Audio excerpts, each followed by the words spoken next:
Hey everybody, it's Carpo here, and this video is going to be about tolerance. Um, Not in the sense of tolerance for others. I've spoken about that in the past, and I was looking back on all my old videos, and I should say thinking back on all my old videos, the subjects that I used to have, and realized that I go through phases, you know. Um, I'm interested in a particular subject for a while, and then I move on to something else, but generally I have the same idea in the back of my mind about what I consider, who I consider myself to be. And tolerance for the self to me means that we respect who we are, respect our individual differences. And the best story I can come up with that I can remember is it's an old Zen saying about a student who goes to a teacher and says, I need to meditate, I need to meditate. He says, why do you need to meditate? He says, because I haven't done it in a long time. And he says, you're attached to it. So don't meditate. Because if you're attached to it, you shouldn't do it.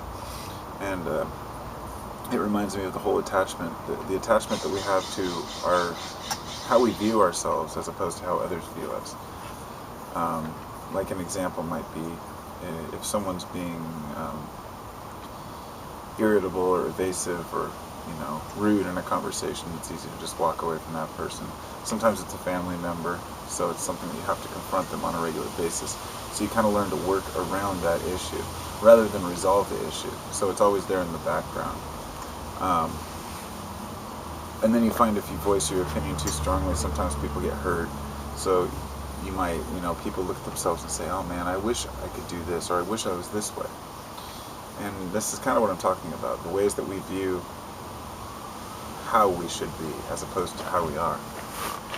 And one of the saddest things to me is when people look up to celebrities as like role models and think, oh, I want to be like that person. It's just not a chance. I wouldn't want to be any one of them. Celebrities are nothing more than archetypes and symbols for something that just doesn't really exist. But for those of us who already know that and are trying to find ourselves, or have found ourselves maybe, and are trying to understand ourselves, we find ourselves making decisions that are not in our best interest. And my message here is to not beat yourself up over it. A good example, I guess, would be the old cliche, a person quits drinking, they go to AA, and they've been clean and sober for a year and they mess up once. You have the choice to throw in the cards and say, oh well, now I'm drinking again. Same thing with cigarettes. You might quit smoking for a year and have one. And you have a choice to say, well, I shouldn't have had that one and I'm going to walk away from it. Or you can say, well, screw it, I'm a smoker again. And I think that it's the same way with our attitudes. And that's why I love the alchemy of attitudes. That's what alchemy is to me. The metaphorical transmutation of attitudes into something more positive, to see the world around us in a more positive light, and with that comes seeing ourselves in a more positive light too. And when they say love yourself, it doesn't mean be egotist or be holier than thou. It just means love who you are and embrace the kind of person you are. And the best way to do it is to realize that if everyone was the same, it would be a pretty damn boring life.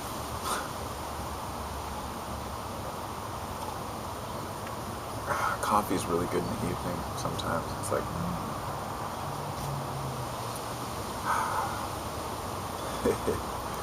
so like I was saying, the way that we view ourselves versus the way that we think others view us, or the way others do view us, are completely different. Like, we've all been misunderstood, it happens a lot online, it happens with our family and friends at home, but it also happens online. Like, you make a comment, or you disagree with someone on something, and you leave a comment, and it's long and and you're trying to leave an explanation, of why you feel the way you do. But the person comes back with something like, oh, you're just mad, because they view that as anger because it's coming forth. There's such a long, train of words and train of thought. But in my mind, I'm thinking, no, I'm just explaining my point of view. I think one of the most one of the most useful things to take away from this whole idea is to not be mad at other people about the way that they are or the way that they act towards you. Realizing that each person's so much different.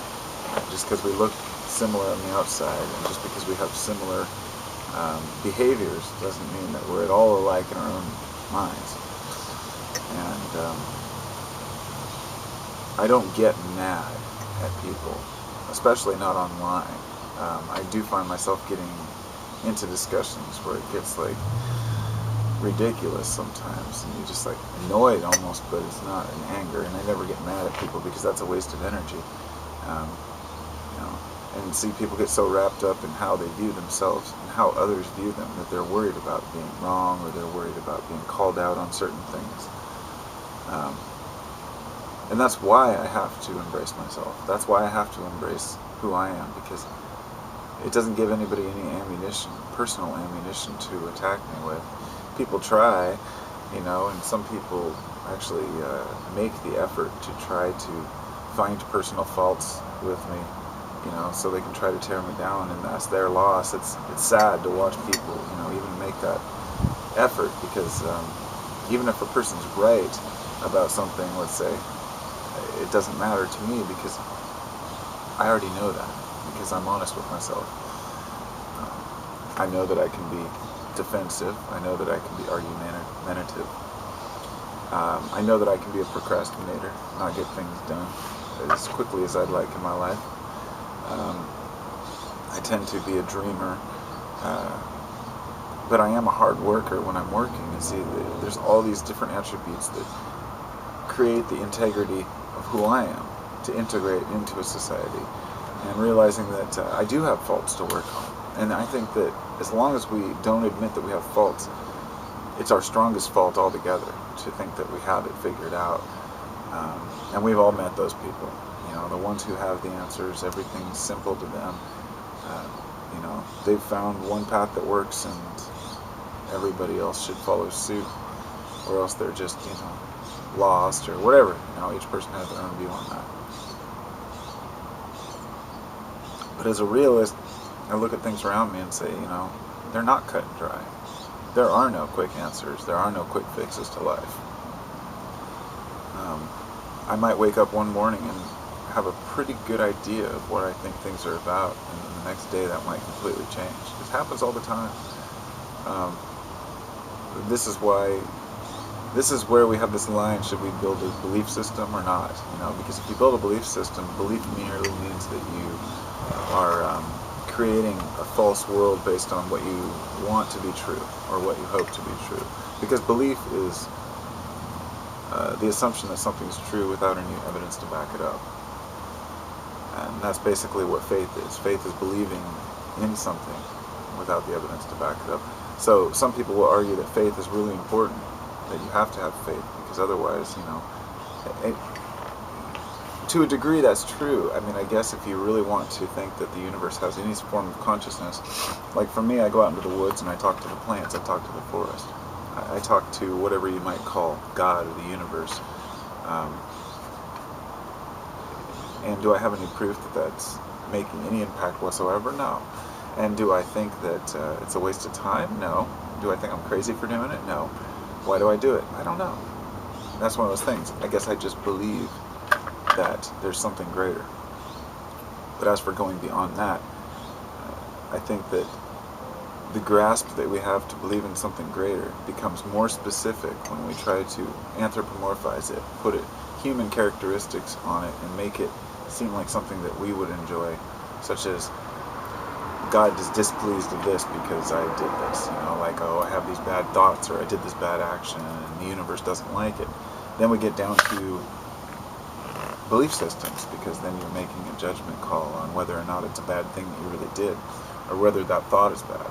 And look, everybody has bad thoughts. There's not a single person alive who hasn't had some kind of a weird thought. It doesn't have to mean that you're going to do it or intend to do it. The example I've always liked to use is you walk up next to a cliff with a friend of yours, and you look over the edge and you go, hoo-hoo, and you think, I could push them off. You have no intention of pushing them off. You never would do a thing like that. use your own life to save theirs if you could, because you love them to death. But the thought crosses your mind, and then people might think, oh, that was a bad thought, No, it's a contemplation about life, and so there's a big difference between that and pining over children or something horrible like that, where you're, having misdirected affection or even misdirected hostility towards others around you because you're mad about your own life. And generally it stems from a person being unhappy with who they are. Because I haven't met anybody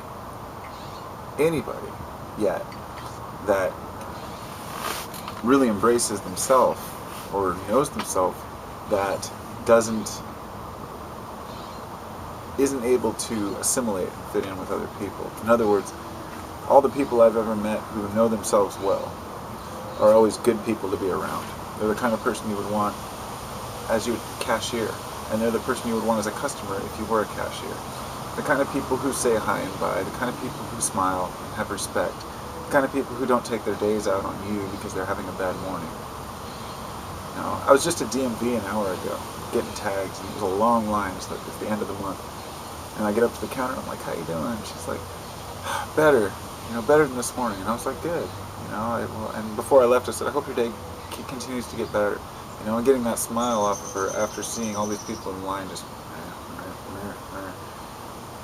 I recognize that when other people do that one person. And those are the people with character. The people that are willing to give people the time of day and the respect they deserve. Not because they feel obligated to do it, but because they would expect it. And they know themselves well enough to know that that's the way you're supposed to behave. And that's integrity. And that's what so many people are lacking. There are people cutting each other off on the freeway. There are people cutting each other off in line. Customers fighting in restaurants. And, this is nothing new. This has been going on. People argue, people fight, but we're supposed to be civilized. And often the discussions end up being a product, or the problems end up being a product of lack of discussion, lack of resolution, and clash of interests. It's a crazy world, peeps. It really is. Let's see what the time is on this thing, or if it's even recording, because that would kind of suck if it wasn't recording. That's happened to me before. I did a video that was like a half-hour long once, and it was like, looked, and it wasn't even recording. I was like, that's okay. I don't upload at least, half of my videos. I just make them, and end up even erasing the majority of them, just because it helps me get my thoughts across. And I think that this subject matter, for anybody who's made it this far, is one of the most important subjects to me. And I'll give the credit to Mr. Manly P. Hall for setting me on that path a few years back. That path towards integrity, by accepting and understanding who I am, by taking a degree of tolerance towards the world around me. In fact, if it's a combination, it would be Manly Hall and Alan Watts. Between those two, I've listened to about every lecture I can find, all of them. And Terence McKenna is interesting too, but he's on a psychedelic trip. That's a totally different thing. But Alan Watts was able to put things into perspective that Manly Hall talked about seriously, because Manly Hall is a very serious man. And he knew a lot about integrity and understanding, the person, the soul, the essence, all the different Pythagorean ideas and Descartes, and basically explaining history in a way that people want to understand it. Because when you look at history and philosophers, you ask, what do I get from this? What's the point? The point is to understand how to integrate. That's all it is. It comes down to integrity. But that word has negative connotations now. It's like, oh, integrity. It's not like that. It just means you're integrated. It all comes down to the etymology of every word, and looking back through the history of what they mean. And so I hope that all of you have a chance to know yourself. I'm still learning who I am. It's an ongoing process. That's the problem. You never can give up. You never can stop. You have to remain vigilant. Every day, ask yourself, am I backing out on my own promises? Am I fulfilling my obligations in life? Am I bargaining with the hand that's, valid? Do I have anything to share, or am I merely, um, maybe holding others back because of my negativity or something like that? And I think the more we analyze those things, the better off we'll be. So, take care, everybody. Have a great day.